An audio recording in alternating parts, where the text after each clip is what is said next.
عورتیں عمرے کے لیے آئی ہیں تو ہاتھ اور پاؤں پر مہندی لگائی، کوئی بات نہیں، ہاتھ اور پاؤں پر عورت کو تو مہندی ہمیشہ لگانی چاہیے، ان کے ہاتھ تو کبھی خالی ہی نہیں رہنے چاہیے۔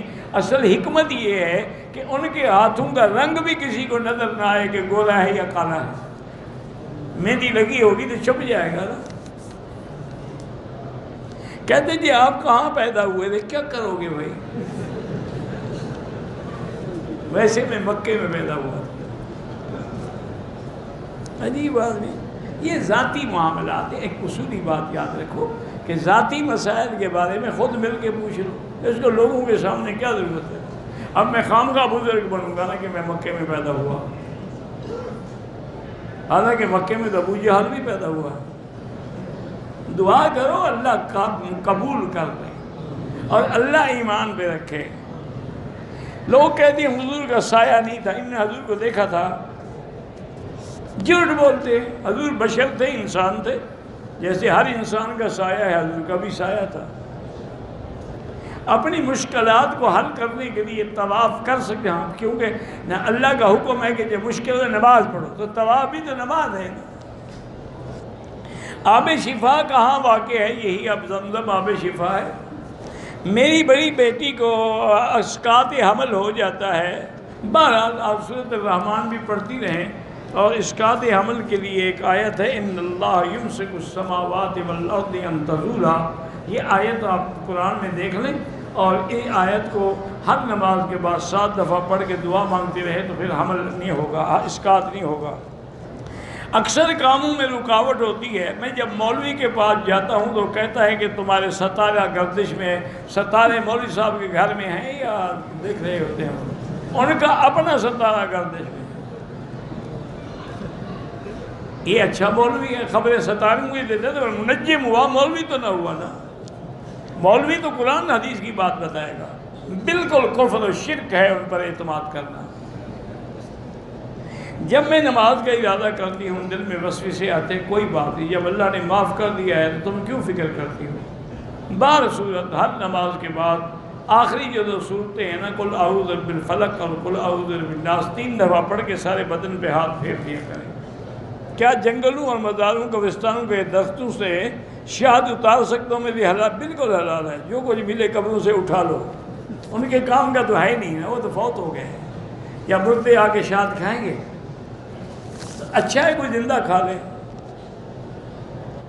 نماز چھوڑنے والا مشرک تو انشاءاللہ نہیں ہوگا، لیکن امام احمد بن حنبل فرماتے ہیں کہ وہ کافر ہو جاتا ہے۔ من ترک الصلاۃ متعمدا فقد کفر۔ وہ تو فرمایا ولا تکونوا من المشرکین، یعنی مشرک جیسے نماز نہیں پڑھے، تم بھی تو وہی کام نہ کرو نا۔ میری بیٹی 14 سال کی ہے، کچھ دن سے اس پہ اثر ہے، اس کے کپڑے بھی الماری میں کٹ جاتے۔ اکثر تو میری بیٹی یہ فراڈ ہوتا ہے، دھوکہ ہوتا ہے۔ تم پہلے بچی کی تحقیق کرو، سب سے پہلی بات یہ ہے کہ اس کا موبائل لے لو، اس پہ اس کے سارے میسج چیک کرو، آپ کے سامنے انشاءاللہ حقیقت کھل جائے گی کون سا جن ہے جو موبائل کے ذریعے اس کو تنگ کر رہا ہے۔ سنی لڑکی کی شادی کسی شیعہ سے نہیں ہو سکتی۔ اللہ پاک نے بیٹیاں دی ہیں اولاد نرینہ کے لیے، دعا کرتے رہیں رب لا تذرنی فردا وانت خیر الوارثین۔ زیر ناف بال جو ہیں کم از کم 40 دن زیادہ نہ گزرے ہیں۔ بڑھاپے میں اگر قوت نہ ہو تو آدمی کیا کرے؟ کچھ بھی نہ کرے، بڑھاپا ہے۔ بھئی جب تم بوڑھے ہو جاؤ گے تو بیوی بھی تو بوڑھی ہو جائے گی، تو غم کس بات کا؟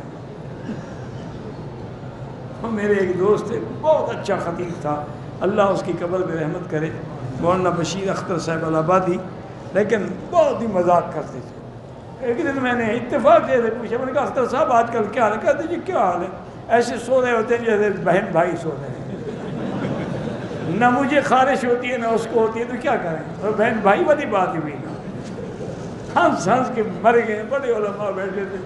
میں نے کہا یار، تو کہتے آپ نے کیوں پوچھا؟ میں نے کہا میں نے آپ کا پوچھا تھا کیا حال ہے، یہ تھوڑا پوچھا تھا کہ تمہارے گھر کا کیا حال ہے۔ ہمارے گھر میں پریشانیاں ہیں تو پریشانیوں سے بچنے کے لیے استغفار کیا کریں اور اللہ سے دعا کیا کریں، رب انی مسنی الضر وانت ارحم الراحمین۔ جب بارش آتی تھی تو حضور پاک اللہ سے دعائیں کرتے تھے، اور خوش ہوتے تھے کہ اللہ کی رحمت برس رہی ہے۔ یہودی لڑکی سے اور عیسائی لڑکی سے شادی بالکل جائز ہے، لیکن مسلمان لڑکیاں نہ ہوں تو مسلمان گھر میں بیٹھی رہیں اور تم یہودیوں کی لڑکیوں سے شادی کرتے ہیں، وہ تمہیں یہودی نہ بنا سکیں، تمہاری آنے والی نسل کو ضرور بنائیں گے۔ دعاؤں سے تقدیریں بدل جاتی ہیں، وہ بھی دعا میں لکھا ہوتا ہے تقدیر میں کہ اگر یہ دعا مانگے گا تو میں بدل دوں گا۔ بندہ جو دنیا سے چلا جاتا ہے مرنے سے 40 دن پہلے اس کو پتہ لگ جاتا ہے، کسی کو پتہ نہیں لگتا، اچانک 1 سیکنڈ میں فوت ہو جاتا ہے، پتہ کیسے لگتا ہے؟ بہرحال جو نمازیں قضا ہیں آنے والی نماز سے پہلے پڑھ لیں تو زیادہ بہتر ہے۔ جب بندہ چلا جاتا ہے تو روح گھر میں آتے، کسی کے گھر میں نہیں آئے تو پکڑ کے رکھ لو، اس کو بٹھا دو، پھر جانے کیوں دیتے ہو؟ جب وہ تمہارے گھر میں آئے تو جالا ایک ٹانگ دو، جال میں پھانس دو اس کو۔ جھوٹے قصے لوگوں نے بنائے ہوئے ہیں، روح گھر میں آتی ہے۔ اگر اکیلے نماز پڑھیں تو اکیلے اذان بھی دے دیں، تکبیر بھی کہہ دیں، کوئی حد نہیں، ثواب ہی ہے نا۔ زکوٰۃ کی رقم جو ہے ایک فرد کو دے سکتے ہیں، جبکہ اس کے بیوی بچے وہاں دے سکتے ہیں۔ عرفات سے اگر ہم عمرے کی نیت کریں کر سکتے ہیں۔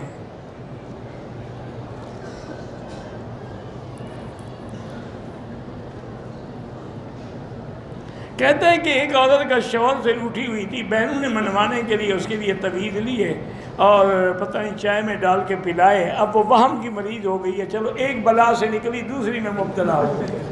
اچھا فیصلہ کیا تو، اور کوئی بات نہیں، کوئی بیماری نہیں، سائیکٹرسٹ ڈاکٹر کے پاس جائیں تو وہ انشاءاللہ دوائی لکھ دیں گے تو 2-3 دن میں ٹھیک ہو جائے گی۔ میرا بھائیوں کے ساتھ آبائی گھر ہے، اس کے علاوہ 5 اور 10 بندے کے مختلف نظام پلاٹ بھی ہیں، جن میں سے کسی ایک میں گھر بنانے کا ارادہ ہے۔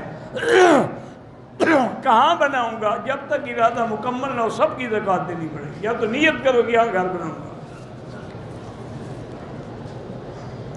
میرے بہن کی شادی چچا بھائی سے ہوئی ہے، 10 سال سے روٹھی ہوئی ہے، اس عرصے میں شوہر نے 1 یا 2 بار صلح کی کوشش بھی کی، ایسی طلاق کرا دیں، خلع کرا دیں۔ ایسی بیوی کا کیا فائدہ؟ 10 سال سے اپنے ماں باپ کے گھر میں رہتی ہے، بیوی میری ہے۔